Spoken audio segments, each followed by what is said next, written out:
নমস্কার, আশা করি সবাই খুব ভালো আছেন। স্বপ্নের দেশ আমেরিকার এই নতুন ব্লগে সবাইকে স্বাগত জানাই। আজ আমরা শিকাগো থেকে ওহাইও যাচ্ছি।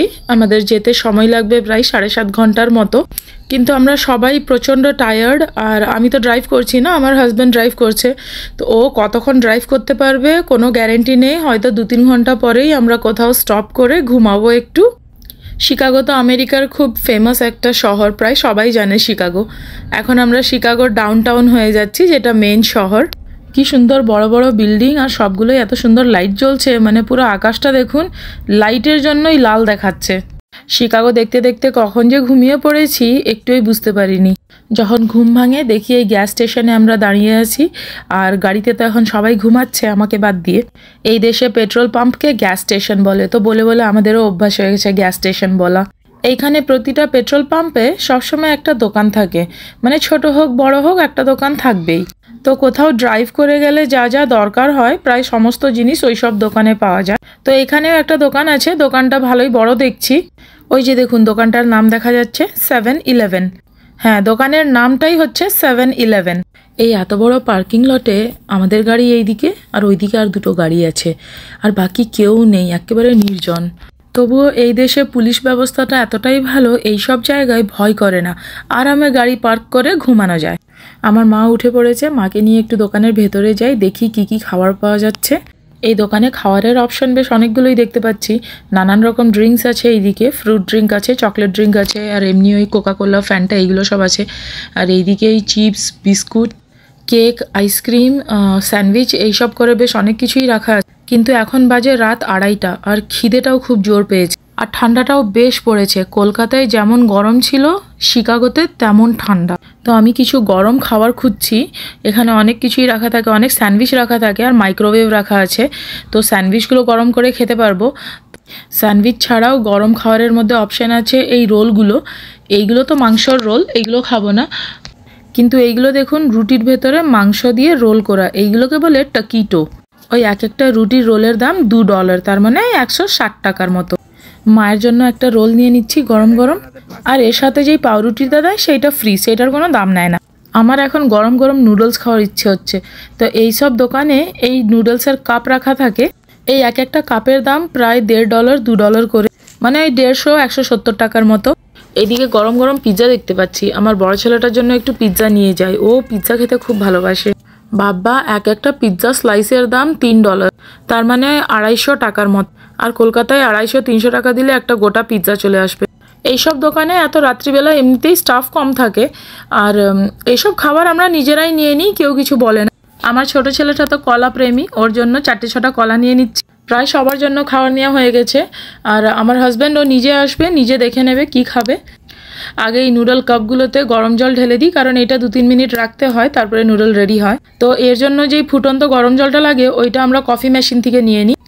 কফি মেশিনে সবসময় গরম জল পাওয়া যায়, কারণ অনেকেই চা খায়, তো চায়ের জন্য গরম জলটা দরকার পড়ে। আমি যখন প্রথম এই দেশে এসেছিলাম, আমি এইসব মেশিন চালাতেই জানতাম না, যে কফি মেশিন থেকে কি করে গরম জল বের করব সেইটা আমি জানতাম না। তো এখন আমার মায়েরও একই অবস্থা। তো তাই জন্য যখনই আমার মা আমার সাথে থাকে, আমি মাকেই এইসব করতে দিই, মাও শিখে যায়। এই 1 কাপ নুডল বানানোর জন্য প্রায় 1 কাপেরই মতো ফুটন্ত গরম জল লাগে। এবার এই কাপটাকে চাপা দিয়ে রেখে দিচ্ছি। যতক্ষণে ওইদিকে নুডল রেডি হবে, ততক্ষণে এইদিকে আমরা 1 কাপ কফি বানিয়ে নিচ্ছি। কফির জন্য এইদিকে চিনি, দুধ, ক্রিমার এইগুলো রাখা আছে। আর কফিটা নিয়ে আসতে হবে ওই দিকের কফি মেশিন থেকে। এই দেশে এসেই আমি জানতে পারলাম যে কফিতে হাজারো রকম ফ্লেভার দিয়ে খাওয়া যায়। কফিতে যেই দুধটা দেওয়া হয় ওইটাকে বলে এখানে ক্রিমার। তো এই ক্রিমারগুলো নানান রকম ফ্লেভারের পাওয়া যায়। এইটা যেমন ফ্রেঞ্চ ভ্যানিলা। এইটুকুটা জায়গায় যতগুলো ডিবে দেখতে পাচ্ছেন ওইগুলো হচ্ছে শুধু কফিতে দেওয়ার দুধের ডিবে। কোনোটা মিষ্টি, কোনোটা ফ্লেভার দেওয়া, কোনোটা প্লেন দুধ। এই যেমন 1/2 বোতল, এইটা হচ্ছে গাঢ় দুধ। আর যেটা নীল মুখ দেখতে পাচ্ছেন ওইটা হচ্ছে পাতলা দুধ। আবার এইটা ভ্যানিলা ফ্লেভারের দুধ। আর এই দিকেরগুলো দেখুন, এটা হচ্ছে সুইট অ্যান্ড ক্রিমি, আবার একটা আছে ক্যারামেল। তো ওই কাউন্টারে শুধু কফিতে দেওয়ার জন্য দুধ আর চিনি রাখা আছে, আর এইখান থেকে এই মেশিন থেকে কফিটা নিয়ে যেতে হবে। আবার কফিও 3-4 রকম কফি থাকে মেশিনের ভেতরে। তো মাকে শিখিয়ে দিচ্ছি কফি মেশিন থেকে কফি কিভাবে নিতে হয়। আমরা এই মিডিয়াম কাপ নিয়েছি, কিন্তু এতে আমরা শুধু হাফ কাপ কফি নেব আর বাকিটা দুধ আর চিনি মেশাতে হবে, তো তার জন্য জায়গা চাই। কফি ভরা হয়ে যেতে মেশিনটা দেখুন কি সুন্দর বন্ধ হয়ে নিজেই উপরে উঠে গেল। কাপের ঢাকনগুলোও এইখানেই রাখা থাকে, মা একটা ঢাকন নিয়ে এসেছে। এবার এইটাতে আমরা গাঢ় দুধ দিয়ে দিচ্ছি, ওই যেটা দেখিয়েছিলাম হাফ অ্যান্ড হাফ, কিন্তু এই সব দুধগুলো একেবারে বরফের মতো ঠান্ডা।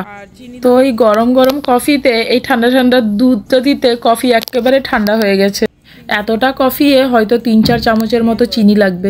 এই বোতলগুলোতে নানান রকম ফ্লেভার আছে, যেমন হেজেলনাট, ক্যারামেল, আরও কি আছে। আমি কোনোদিন ফ্লেভার দিয়ে কফি খাইনি, কিন্তু অনেকেই খায়। আমার ননদ খায়, ও কফিতে হেজেলনাট ফ্লেভার দিয়ে খায় সবসময়। আমার মা চেখে দেখে নিচ্ছে মিষ্টি ঠিক হয়েছে নাকি। তিতকুটি লাগছে, চিনি দিয়ে দাও আর একটু ক্রিমার দিয়ে দাও। এই জায়গাটা আমরা পরিষ্কার করে দিয়ে এবার চলে যাব চেক আউট করতে। আমার মা আবার যেই জিনিসটা যেইখান থেকে নেবে ঠিক সেইখানেই ফিরে রাখবে। এই কফিটাকে মাইক্রোওয়েভে ঢুকিয়ে মা একটু গরম করে নিচ্ছে, প্রায় 1 মিনিটের মতো। বাহ, কফিটা খুব সুন্দর গরম হয়ে গেছে। এবার গাড়িতে গিয়ে আরামে বসে গরম গরম কফি খাবো। এই এতগুলো খাবারের আমাদের বিল হয়েছে মাত্র $11। আমাদের ইন্ডিয়ার টাকায় ধরলে 880 টাকা হবে, কিন্তু এইখানের টাকায় ধরলে মাত্র $11 মনে হয়। এই দেখুন নুডলটা দেখছেন কি সুন্দর রেডি হয়েছে, একেবারে গরম, ধোঁয়া উঠছে এখনো। আমার ছোট ছেলেটা নুডলস খেতে খুব পছন্দ করে, তো আমি, আমার মা আর আমার ছোট ছেলে একটু করে নুডল খেয়ে নেব। আর আমার বড় ছেলের জন্য তো পিৎজা এনেছি আমি, ও তো পিৎজা পেয়ে গেলে আর কিছু চাই না ওর। এই কাপের ঢাকনের সিস্টেমটা খুব ভালো, এইটা এইভাবে খুলে পেছন থেকে আটকানোর ব্যবস্থা আছে, আর না আটকালে বারবার ওইটা মুখে লাগবে, তো ওইখানটা ওইভাবে আটকে দিলে কফিটা সুন্দরভাবে খাওয়া যায়। কফি আর নুডলস খেতে খেতে আমরা এবার বাড়ির দিকে এগিয়ে যাচ্ছি। টাইম দেখলাম এখনও 6.5 ঘন্টা লাগবে বাড়ি পৌঁছতে।